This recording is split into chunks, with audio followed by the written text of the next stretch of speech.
The idea of two lives colliding, each forged by different circumstances, brings with it a contrast so sharp that every detail of their meeting seems amplified. On one side is the single father, a man whose days are built on quiet sacrifices and steady endurance. He lives in a world where every dollar has weight, every choice has consequence, and where the safety and happiness of his child define his existence. His reality is structured by necessity rather than desire, and while he has dreams, most of them have been packed away in the attic of his heart to make room for responsibility. His mornings begin early, often before the sun rises, because the day demands more of him than it does of others. Packing lunches, rushing through traffic, balancing shifts at work, all these elements paint a picture of someone who survives through grit rather than luxury. His hands carry the marks of labor, his eyes sometimes hold shadows of exhaustion, but there is also a quiet strength, a resilience that forms the backbone of who he is. Every choice he makes, from what he eats to what job he accepts, is influenced by how it will affect his child, because fatherhood has become both his greatest burden and his greatest joy. On the other side stands the billionaire woman, whose life is so far removed from his that it seems almost otherworldly. Her world is one of gleaming skyscrapers, chauffeured cars, and meetings in boardrooms where billions are discussed with the flick of a pen. She does not worry about the electricity bill or whether her child will outgrow shoes before the month ends, because her concerns operate on an entirely different scale. Instead, she faces a different kind of pressure, the kind that comes with influence, visibility, and the weight of expectations from shareholders, family, and society. Her mornings are filled with scheduled appointments, her time managed down to the minute, and though her wealth shields her from financial hardship, it exposes her to another kind of loneliness. She is surrounded by people, yet starved for authenticity. She dines at the best restaurants but often longs for a meal shared without pretense. Her face is known, her name carries power, but the simple gestures of kindness and sacrifice are rarities in her carefully curated circle. The clash of these two worlds becomes profound when circumstance draws them together. It is not a gradual merging, but a sudden impact, a collision that happens in an instant. When the single father saves her, the moment strips away all the veneers that money, status, and power usually provide. In that act of heroism, there is no time to consider backgrounds, no opportunity to weigh worth or calculate gains. He does not see her as a billionaire, just as someone in danger. She, in turn, sees him not as a stranger of lower means, but as a figure of courage who risked everything without hesitation. For a brief moment, the world stops dividing itself into rich and poor, privileged and struggling, powerful and ordinary. It becomes about human instinct, about the purity of protecting another life. The contrast, however, is not erased, it becomes more pronounced in the aftermath. For the father, saving her is simply an extension of his character. He has lived a life of protecting and providing, of putting another's needs before his own, and this act is only a larger echo of the countless small sacrifices he has made every day. Yet, to her, it is monumental. Accustomed to people who approach her with motives, partnerships, investments, or schemes, she finds herself shaken by the fact that someone acted without expecting a return.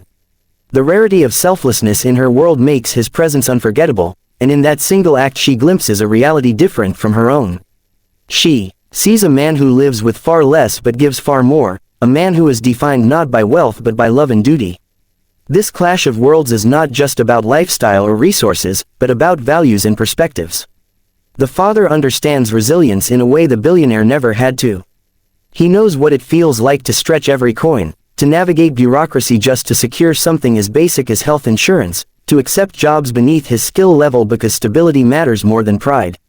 His sense of worth is tied not to recognition but to the laughter of his child, to the quiet satisfaction of knowing he managed to keep food on the table for another day.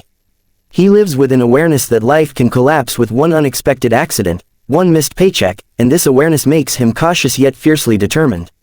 The billionaire, on the other hand, carries an entirely different weight. She is constantly measured against her competitors, scrutinized by the media, judged for every decision. Her failures are magnified, her successes often dismissed as inevitable because of her wealth. While the father fears scarcity, she fears betrayal, isolation, and the emptiness of having everything except genuine connection. The fascinating element of their meeting is that each embodies what the other lacks. The father's world is small in scope but rich in meaning, defined by intimacy and the constant presence of responsibility. Her world is expansive, filled with influence and opportunities, yet hollowed by the absence of trust and grounding. The collision of these worlds reveals truths to both of them. He realizes that his struggles, though exhausting, have forged him into someone capable of extraordinary courage. She realizes that all her wealth cannot purchase the raw authenticity and selflessness he carries so naturally. Even the way they perceive time highlights their differences. For the father, time is a currency he never has enough of. Every minute counts, getting his child to school on time, rushing to work, fitting in errands before the day ends. His life is dictated by schedules not of his choosing but of necessity. She, conversely, has people who manage her time for her, assistants who organize her days, chauffeurs who ensure she never rushes through traffic. Her hours are valuable in a financial sense, but often void of the urgent intimacy that shapes his life. When they collide in that one act of saving, the preciousness of a single moment becomes undeniable to both. For him, it is instinct. For her, it is revelation. Their clash is also emotional.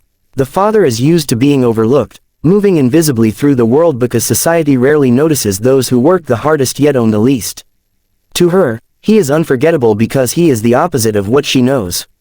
She is used to being the center of attention, surrounded by admirers, employees, or opportunists, yet rarely encountering someone who sees her as a person rather than a symbol. His indifference to her status is what strikes her most. He does not linger, does not seek her favor, does not ask for anything in return. In disappearing, he creates a void she cannot ignore. The very man who saved her life is the only one she cannot find, and in his absence, his impact grows. The clash of their worlds is not merely external, in wealth or lifestyle, but internal, in how they define meaning, love, and sacrifice. He has little, yet his life is full of purpose because of his child. She has everything, yet her life feels empty because authenticity is scarce. Their collision highlights the irony of human existence. Sometimes the richest live as though impoverished, and the struggling carry a wealth unseen by the world. It is in this contrast that the story gains its power, because it shows how two people shaped by vastly different circumstances can briefly meet in a way that redefines how each sees the world. When the billionaire set his plan into motion, he had not considered including anyone beyond the four women. They were the focus of his test, the ones he believed needed to be revealed to him in truth. Yet life has a way of placing lessons in places we least expect, and for him, the lesson came from someone he had long overlooked. His maid had been in his service for years, a quiet presence in the mansion, moving gracefully through her duties with a sense of care that made her invisible to most but deeply necessary to the functioning of his home. She was not flashy, not loud, and never demanded attention. She was the kind of woman who blended into the background, noticed only when something was out of place or when she was not there to fix it. Her hands carried the stories of labor, her eyes carried the weight of experiences unspoken, and her heart carried a strength forged in silence. On the day of the distribution of the cards, she happened to be in the room arranging a tray of glasses when the billionaire was speaking to one of the women. She had not intended to listen, but as she moved quietly in and out, she could not help overhearing the words. The sight of the sleek black card caught her eye briefly, though she quickly turned away. To her, wealth was not a fantasy but a distant world she observed from the margins. She lived in modesty, saving what she could from her wages, sending money to her family in her small hometown, and ensuring that her younger siblings could have opportunities she never had. The idea of being given such a card was unimaginable. Yet fate works in strange ways, and later that evening, the billionaire, amused by a sudden impulse, called her into the room. He handed her one of the remaining cards, perhaps out of curiosity, perhaps as a joke, perhaps because he wanted to see how someone who had never lived in luxury would respond when placed on equal footing with the others. She looked at him in confusion, her hands refusing at first to take the card. "Sir, I don't understand," she said softly, her voice filled with hesitation. But he insisted, telling her she could use it however she wished. She asked again if it was a mistake, if he truly meant for her to have it, and when he nodded with the same calm assurance he had given the others, she accepted it reluctantly. She held it not with excitement but with a weight of responsibility, as though it were not a gift but a test she did not know she was prepared to take. While the four women went off into the world, each making choices that reflected their desires, the maid sat alone that evening in her small quarters, staring at the black card on her nightstand. She knew what it represented, a key to possibilities she had never dreamed of. With it, she could buy clothes she could never afford, dine at places she had only seen in magazines, or even secure a home for herself far away from service. But her mind did not wander toward personal luxuries. Instead, her thoughts drifted to her family.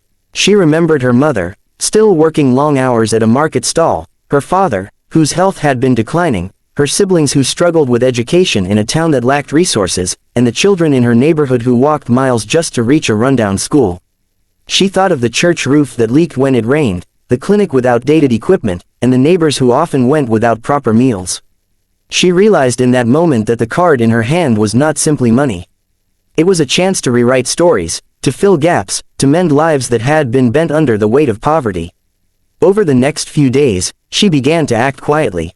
She traveled back to her hometown, discreetly paying off debts for her parents, arranging for her father's medical care, and enrolling her siblings in better schools. She purchased supplies for the local children, uniforms, books, and proper shoes. She donated funds to repair the church, to restore the roof so that rain would no longer interrupt worship. She gave money to the small clinic, ensuring that it could buy medicine and new equipment to serve the sick. She did not broadcast her actions, did not post them on social media, and did not boast to anyone. She simply acted out of love and duty, out of an understanding that blessings meant little if they were hoarded and not shared. The maid's use of the card was in stark contrast to the choices of the four women. While they indulged in jewels, designer wardrobes, luxury vacations, and lavish experiences meant to elevate their status, she invested in lives, in futures, and in community. For her, the card was never about what she could gain but about what others had been denied for too long. In every purchase she made, she thought not of herself but of the faces of those who had always gone without. And each time she swiped that card, she carried with her not a thrill of ownership but a quiet satisfaction that someone else's burden had been lightened. The billionaire, as planned, monitored each account closely. He saw the patterns almost immediately. With the first woman, charges flooded in from high-end boutiques, luxury jewelry stores, and private salons. With the second, he saw investments in rare art, memberships in exclusive clubs, and luxury intellectual retreats in Europe. With the third, the records showed first-class travel, extreme adventure packages, and glamorous resorts across the world. And then, with the maid's account, he paused. What he saw was not luxury but life. The payments reflected school enrollments, hospital bills, donations to clinics, construction material for repairs, and charity foundations. At first, he thought it might be a mistake, that she misunderstood the purpose. But as he traced each transaction, the story unfolded clearly. She had used his wealth not to elevate herself but to lift others. He found himself sitting alone in his study, staring at the lists of transactions, speechless. It was not the money that stunned him, he had more than enough to cover the expenses without noticing the loss. It was the intention, the purity of thought behind each purchase, the quiet strength it took for someone who had never tasted luxury to resist it even when it was handed freely. He realized that while the four women had revealed the desires of their hearts through indulgence, the maid had revealed something deeper, something he had almost forgotten existed, selflessness in its purest form. For the first time in years, the billionaire felt something stir within him, a feeling that went beyond admiration, beyond gratitude. He realized that wealth had blinded him to the simplest truths, that love and loyalty could not be measured in words or appearances but in the choices people made when faced with temptation. The maid had not asked for anything, had not sought recognition, and had not even considered that he was watching. She had acted because it was who she was, and in doing so, she had shown him more than any test could have revealed.